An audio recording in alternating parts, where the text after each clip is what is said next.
evening and welcome to the yet another episode of Business Unplugged, the School of Management Bennett University's podcast series.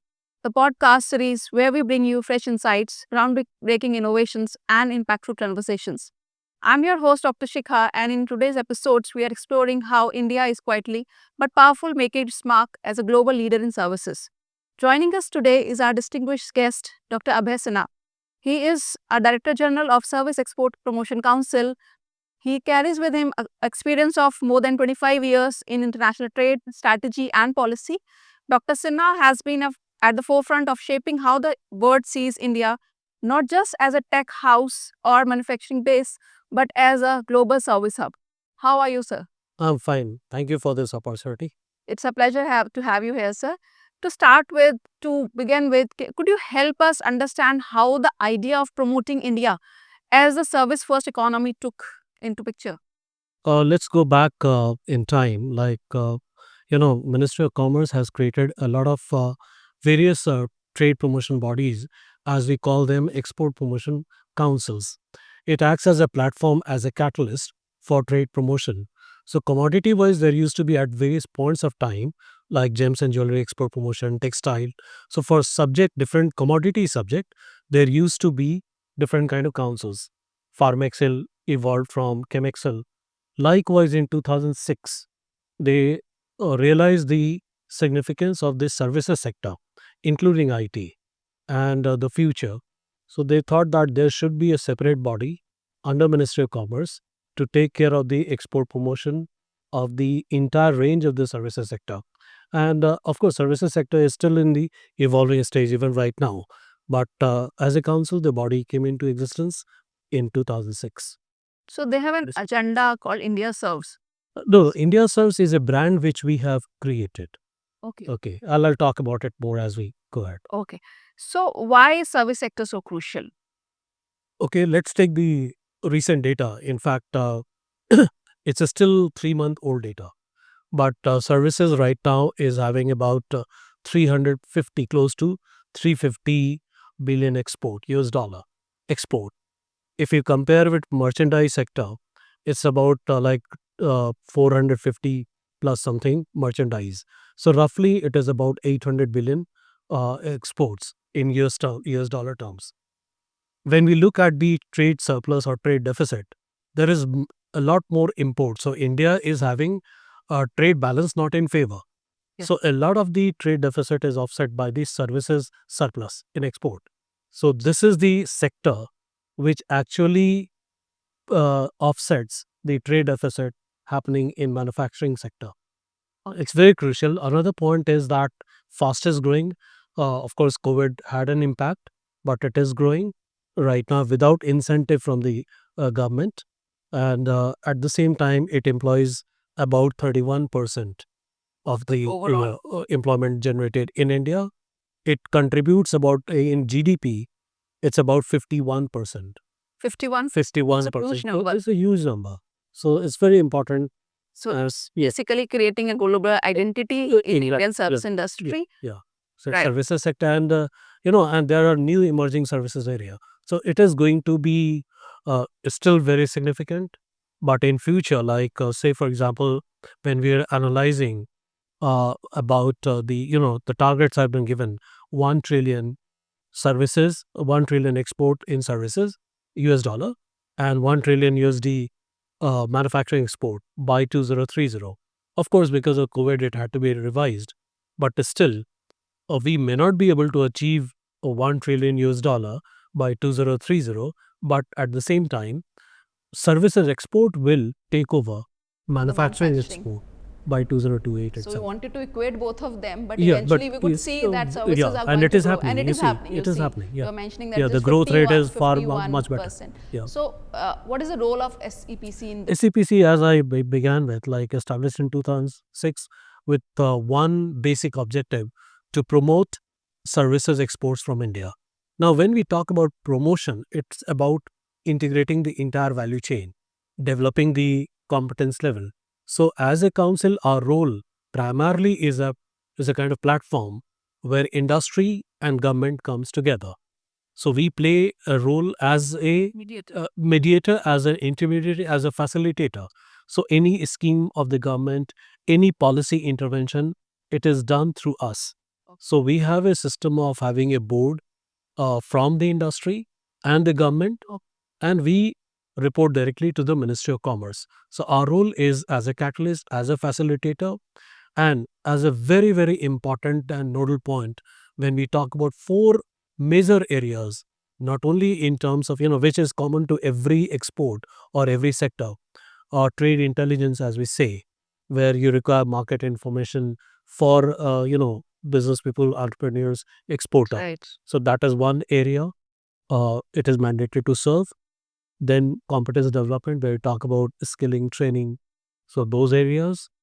Then you promote export through various reverse seller, buyer seller meet, taking delegation, events and activities, which is more visible. Right. And the very crucial and important part is playing a very, very active role in policy formulation. Right. Given the changing dynamics of the global trade, given the geopolitical relation between countries, given the FTAs with various countries and regions which India is having right now or negotiating. So, as a policy uh, framework, Right. like on the policy framework, we play a very, very crucial role. And that is happening only through the close network and relationship with the industry on one side, with the different governments on the other side, different ministries on the other Based side. on the others. Because when we say services sector, it is not limited to one specific sector. Right. And as we go along, I'll elaborate more on that. So when you say market research, so what kind of market research? Okay, let's have one case in the point example, tourism, for example. Now, in tourism, by export, what we mean in tourism is how many inbound tourists are coming to India for business, for pleasure, for luxury, whatever. Okay. Now, anyone coming to India for tourism purpose is actually an export. It is called mode 2 of the export. In services, there are four ways of export. Okay. I'll talk about as well for the benefit of the audience. So, in tourism, we know that India is having a certain position in the world, but India has huge potential. Right. Now, that analysis we do, whereas we compare it what kind of tourism France is attracting, for example, what Spain is doing, not only in terms of the promotion, but in terms of, understanding the demographic change, how the how people are able to spend money, Right. they will choose a destination, and it is only happening when they have disposable income, Yes. unlike any other thing where it is need based. Here it is disposable income, only then people will go for pleasure. Business tourism can be a different one, where Right. it becomes a very important point that one has to visit.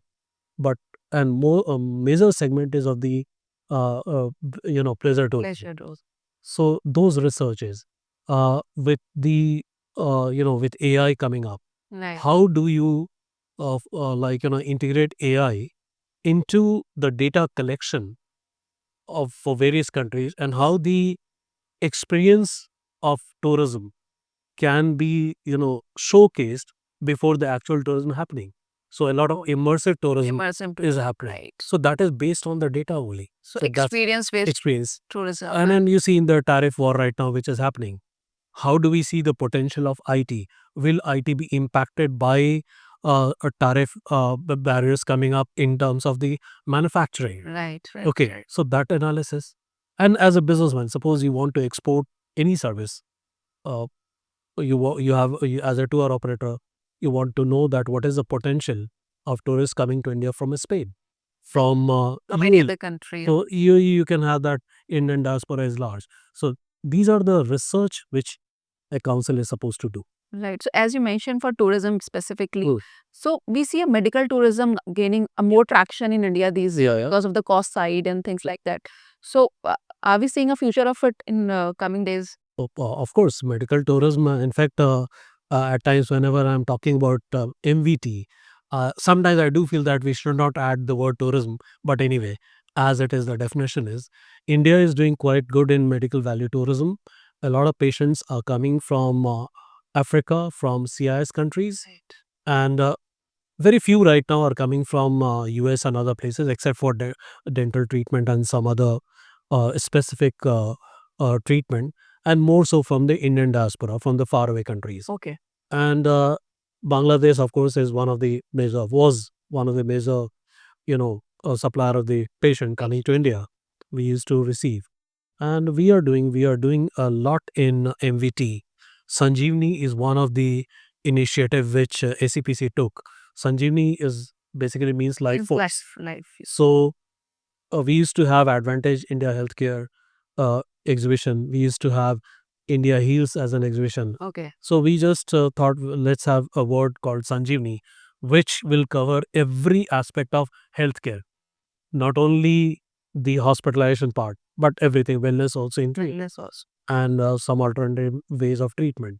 So we are doing a lot of projects with various states, and it's a very important part. So But coming India has got a long way. yes. We are facing a lot of competition as well. Competition as well, yes. So coming from the point when you talked about wellness also, so India has long been known for the IT thing. Yeah. Yes, but now we see healthcare, education, and even wellness, as you mentioned, Mhm. is gaining traction among the Yeah. common youth. Yeah. So what is building that soft power through services? Again, I would like to mention something when I mentioned about the overall export of India. Still, 40% is from the IT sector. Yes. Okay, and then there is IT enabled services also added to it. There are emerging sector other than IT. Of course, IT acts as a kind of tech integration into that service, like entertainment, for example. Okay. The entire AVCG sector and films, animation, gaming. So that's emerging. More than, overall, if I combine film and so it's more than 700 billion US dollar market. Alone. Yeah, alone. So likewise, huge potential. So, and India has demonstrated its soft power in films. Of course, basically on those times of Avara in CIS, Russia and other.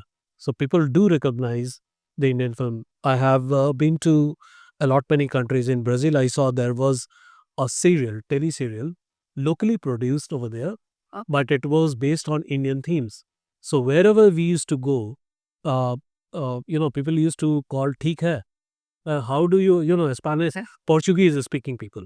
Okay. Brazil is mainly Portuguese speaking. Right. So they used to call and, they used to come and talk to us about the customs and rituals. Indian. Of course, a lot of them were in the negative shade, like how do we treat our women here in serials, in the soap opera.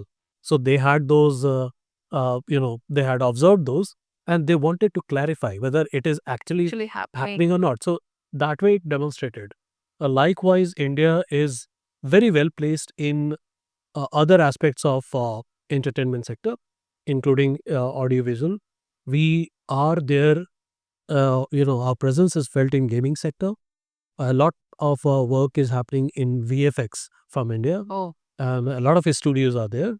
The only thing is that we are not having a lot of IPs in animation and gaming. Okay. But India is providing a lot of support to big players overseas. So a lot of coders, for example, Right. are there who are providing services to various companies in US, in EU, many other countries. But as a IP, we have to move a bit up in the ladder. Right now, we are just providing the backend support. And since we are sitting in a higher education institute, what about education? Education, again, it's a very important sector you have asked. In case of education, again, when we say exports in the education sector, initially the focus was on attracting more and more students to India because that's how you earn for it. So it comes in that inbound category. We don't call it tourism, but it's skewed right now. Over 5 lakhs students are going to out countries abroad, Yes. but around 50,000 only coming to India, and that too in certain colleges supported by a study in India program. Right. But with NEP, new education policy, uh, more the canvas has widened.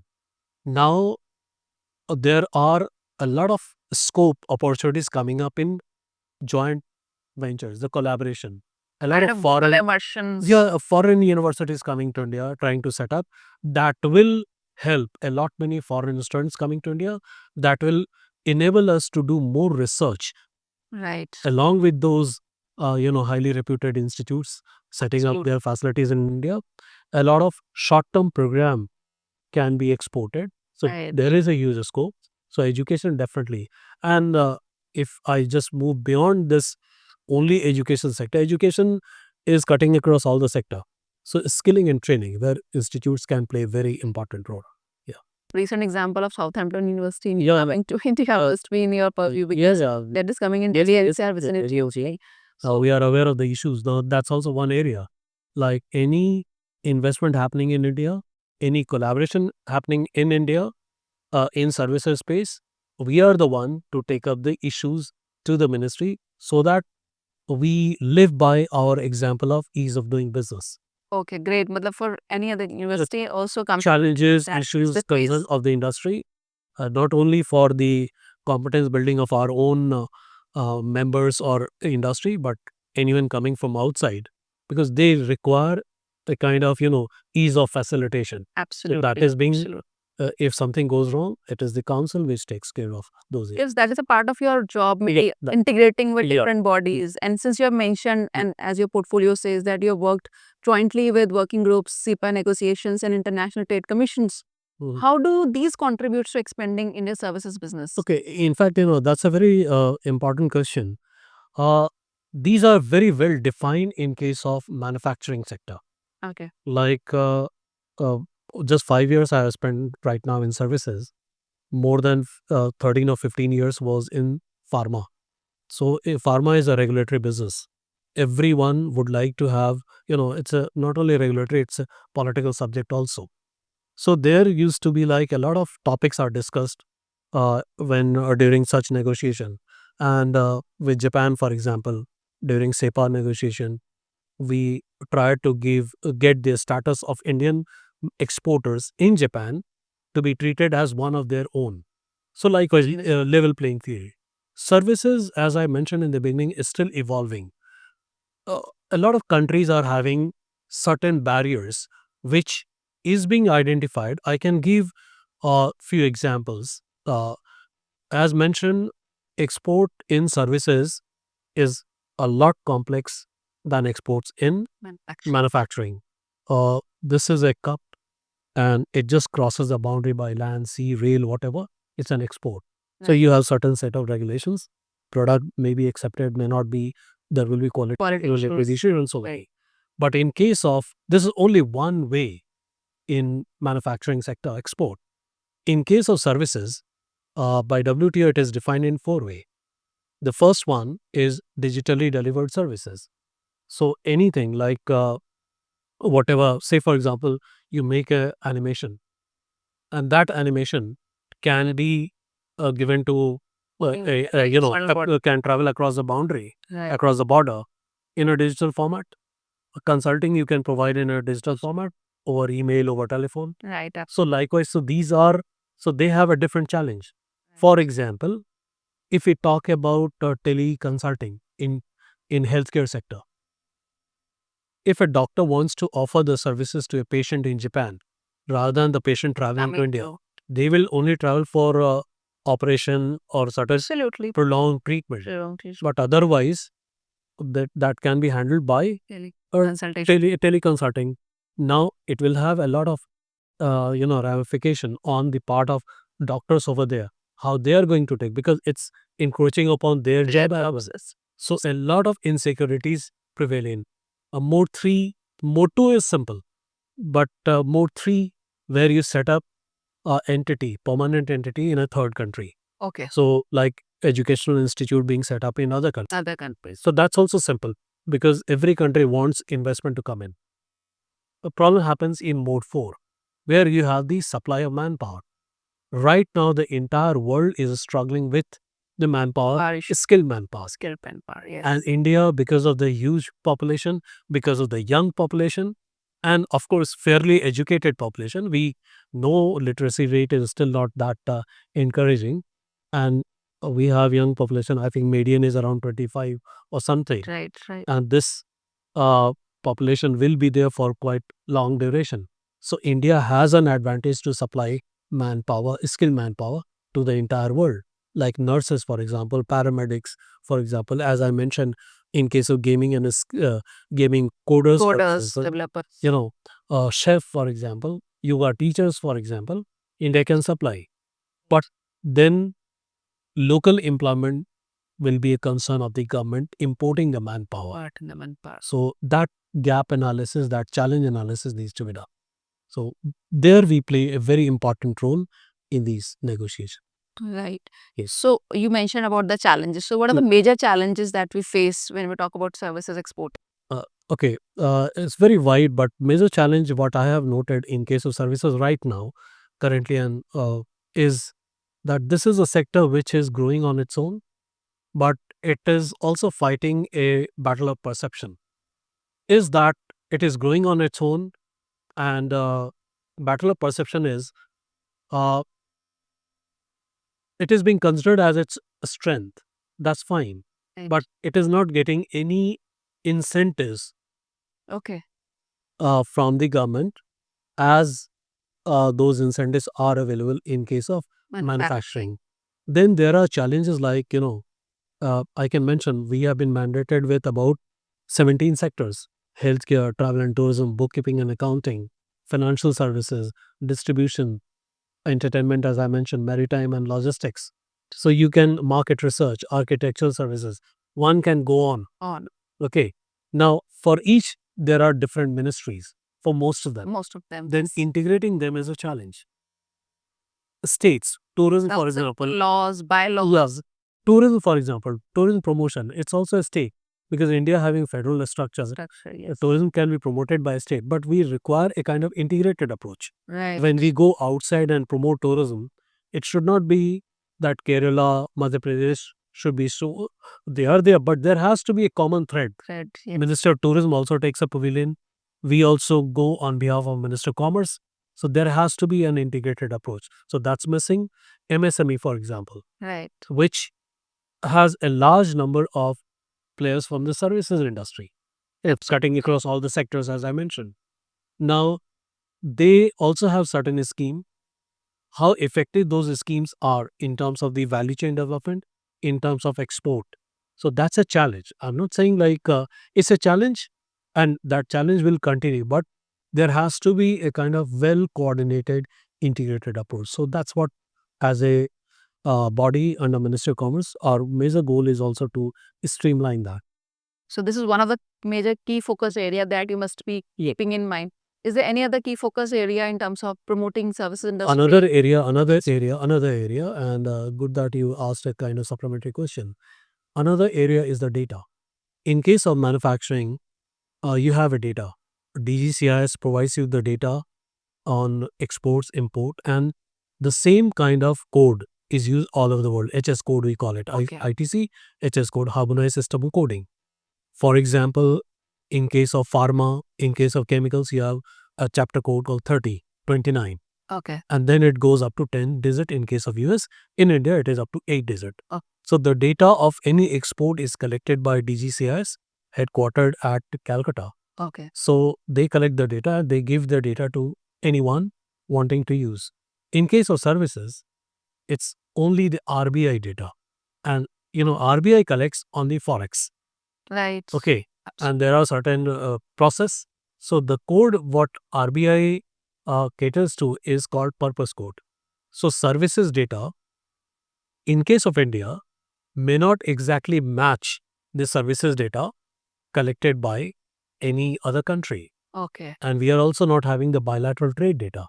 So for example, when we assign a target of 1 trillion USD export, in case of merchandise, you can actually identify the market in terms of growth, in terms of competition, Right. on specifics. Specific. But here, it's very difficult to identify the market and which sector.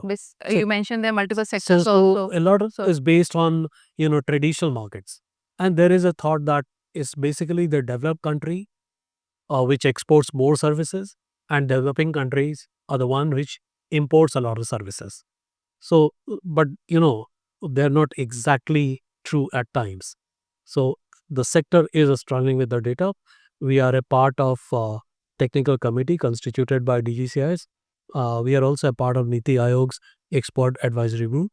So there we are trying to find out a solution to this data collection and dissemination issue. The first point is the data collection. Collation and dissemination can happen. Collection, there is no uniformity across the globe. And that is also one of the challenge in FTA negotiation. Okay. In case of merchandise, every state can talk about its competitiveness. Niti Aayog did one study for state competitiveness in manufacturing. Which state is good in producing tea, for example. Right. Likewise, but barring IT, it's very difficult to ascertain the export competitiveness of states.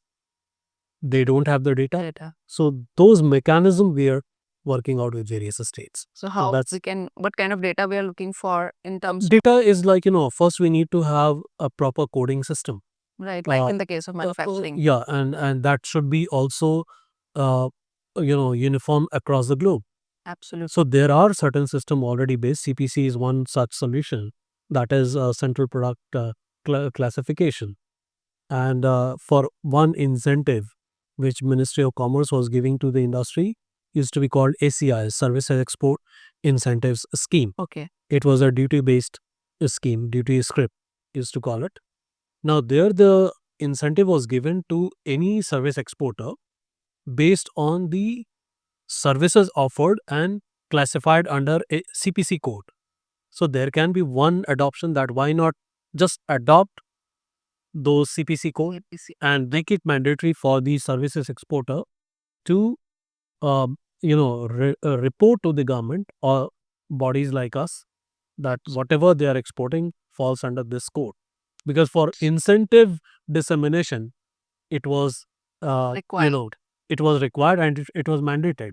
Right. So there is already a kind of practice that was put in place, and we are aware of the experiences because we are able to classify the data. Yes. So why not that? So these are all questions. Of course, policymakers need to take a call on it. Absolutely. So you mentioned in the beginning, we may discuss maybe about India serves. Yes. So would you like to highlight to our audience about Yeah, I'll tell something. The genesis of India serves lies in one of the important milestone in India's pharma sector. Oh. And in 2012, like in 2011 actually, a lot of incident happened in international market where Indian products, of course they were not Indian, but it was misbranded as Indian product and a lot of issues came up. So, it dents the image of the country. So we came up with the idea not only to talk about to take care of the India's image in pharma in terms of the quality.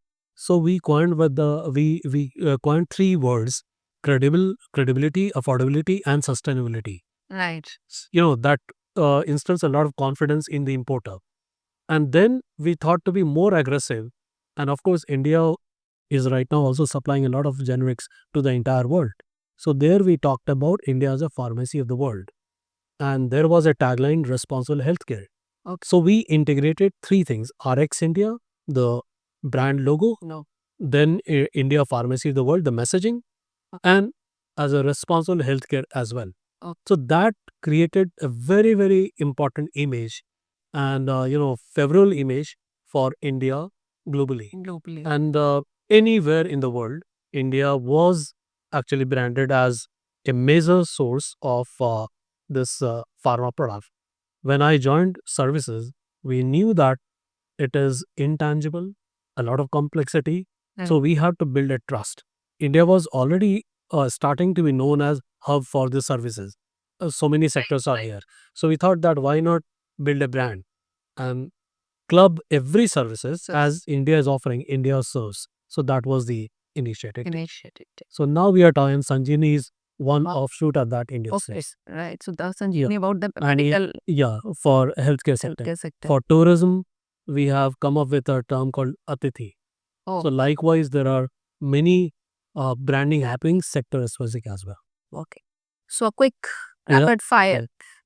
A country that's emerging as a surprising trade ally. It's a very difficult question, but still I feel that Germany, for example, for financial services, likewise for gaming also, they're emerging as a partner. And for entertainment sector, France is already there. We are signing a lot of co-production treaties. So there are many countries emerging. Most underrated Indian service export. Uh, given the circumstances right now, I feel it is tourism. We still don't see the value it Coming up. holds. It has huge potential. We are just not able to capture that. So one service sector you believe that will boom in next 5 years? Tourism definitely, despite the challenges, not only one, because every service is going to contribute. I feel that AI integrated service, of course, AI is causing a lot of disruption, but that will be entertainment sector, for example, will be the one to provide a lot of forex to India. Right. Yeah, financial services. So if we can club it, professional services, where bookkeeping and accounting, tourism, and entertainment sector. Your favorite professional milestone so far?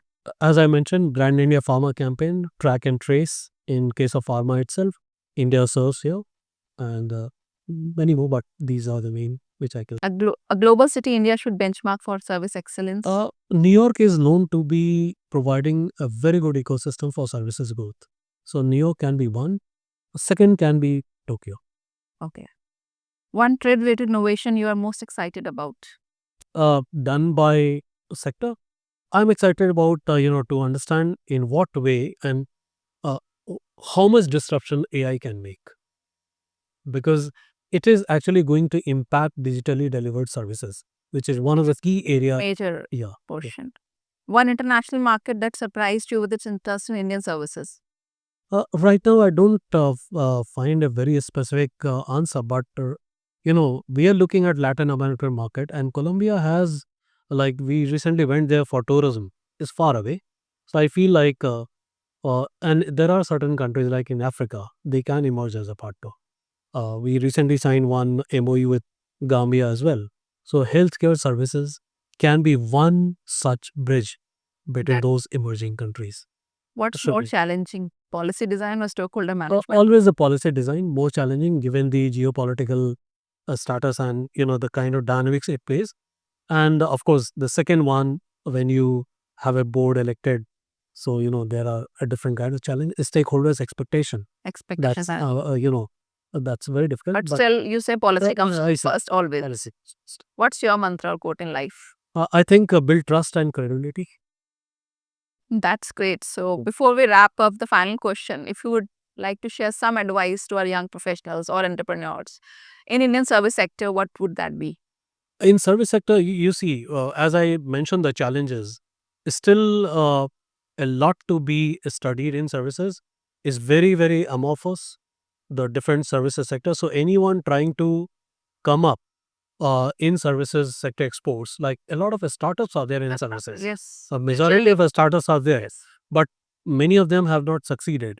And I won't like to repeat what happened some time back when our SAM mentioned about the state of startups in India, but that actually pointed out to something that in deep tech we are still left behind. So my message to everyone coming up is that they need to think beyond the run of the mill services. They need to evolve their services, and more so in case of digitally delivered services, which is having a lot of disruption. There is a lot of disruption happening in manpower needs also, animation, for example. So how to find out the innovative solutions over there? So more insight, innovation, as your motto is also there. I feel. Right. So thank you, Dr. Sinha. It's been a privilege having you here today. Thank you for sharing such insightful experience. And I believe that these are going to add immense value to this conversation. India is not just serving the world, it's leading it through its innovation, through compassion and competencies. And with the leaders like you, sir, we are shaping the path. The forward looks very promising. So that's all from our end today. Thank you for tuning into Business Unplugged. If you enjoyed this episode, don't forget to subscribe, share, and leave us a review. Until next time, keep exploring and keep innovating. Thank you. Thank you for this opportunity. Thanks.